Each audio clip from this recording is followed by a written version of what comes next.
Hello, Besh. Maayong adlaw sa inyong lahat, Besh. So, ito naman yung The Expat Journey ninyo, Besh. Adi in my life, Besh. As OFW sa bansa ng mga Arabo, Besh. Sa bidyong ito, Besh. Magpahilo taan ni Besh. Kaya di na jud gaya, Besh. Murag, lawayan na ginatong lawas, Besh. Nang ngayon na jud og kuan. Ninyamar na jud ba nga mutaw. Pahuway ta. Di kay puro trabaho, Besh. So, nanakit ng ako ang kalawasan, ani, Besh. Kinahanglan ta ani magpahilot, Besh. Si Kuya, Besh, kumusta niyo magpahilot? Willing magkain na siya mo. Kuan, Besh, mahilot, Besh. Kauban na mo ni Besh trabaho. Kauban na mo Besh accommodation na mo, Besh. Pero kung gusto niyo magpahilot sa iyaha, Besh, kontak lang ko ninyo, Besh. Ako na bahala sa inyo, ha, bahala sa inyo. Bitaw, Besh. Pwede mo magpahilot sa iyaha, Besh, basta satisfied po sa iyahang kuan kay kami ani, Besh. Nagapahilot mi, Besh, magbayad man mi si iyaha, Besh. As kuan na lang po sa Besh kahago, kakapoy, Besh ba. Kung namo sa layo nga kuan, Besh.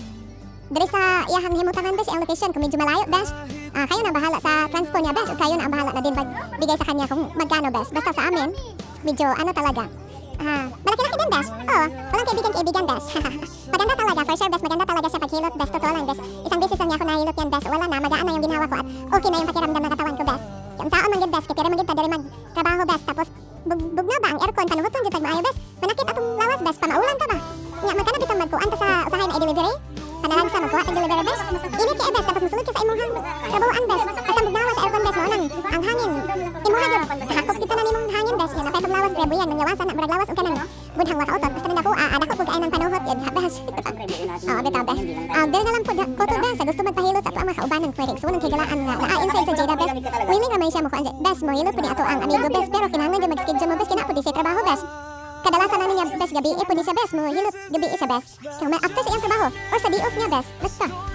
Tingnan lang po ninyo. Comment lang mo diha. Or ATM lang po ninyo sa kuan, Besh. Kaya tabangan ta mo sa pag-contact ani ni Kuya. Kaya maigi kaya ni siya mo hilot. Liho. Maayo kaya siya mo hilot. Mana siya, Besh. Dere ang puta photo, Besh. Oy. Karang sunod na po ng mga video, Besh. Magkita-kita na po tayo, Besh. At magkata dyan na pita mo. Naglamay. Jug inayang pagkadukot. Dihan na pita ba? Masatisfy, Jug ka. Ingnon naman ganyan sa ako ning i-hard, ha? Di mo kayang hard, yara po na isaf. Sabot-sabot na po. Body ha. Sige na, bye-bye. Ingat, God bless. Para mapunti.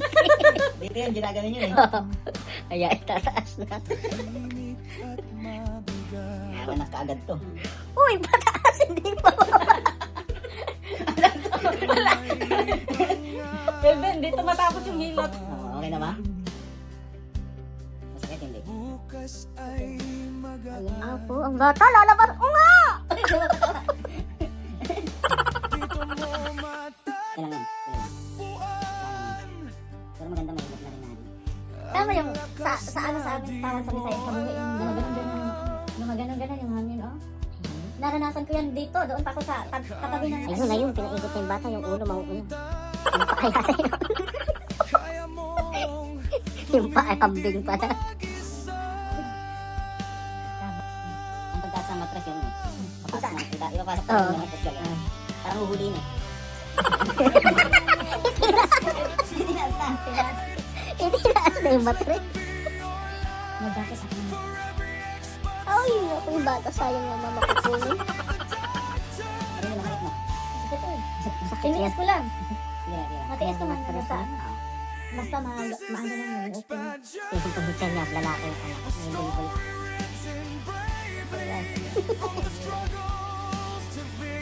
Nawalaan ka ni Julie. Parang ito akong umupo. Hindi yung buga mo. Okay lang, tapos ang baho eh. Okay lang eh. Hindi talaga yung purpose dun eh.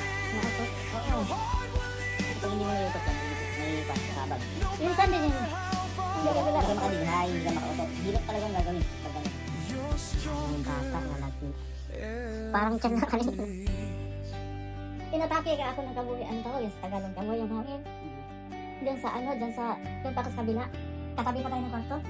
Tiniis ko lang Ay, talaga. doon yung room mo dati, no? Oo, tiniis ko talaga yung, ano, hindi, mahiya man ako mag-istorbo nila. Ayan na po, ayan na.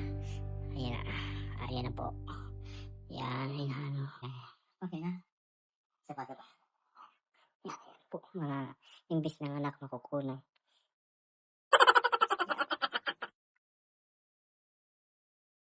Kayo na dapat yun ayun na itinataas na po ang tilti.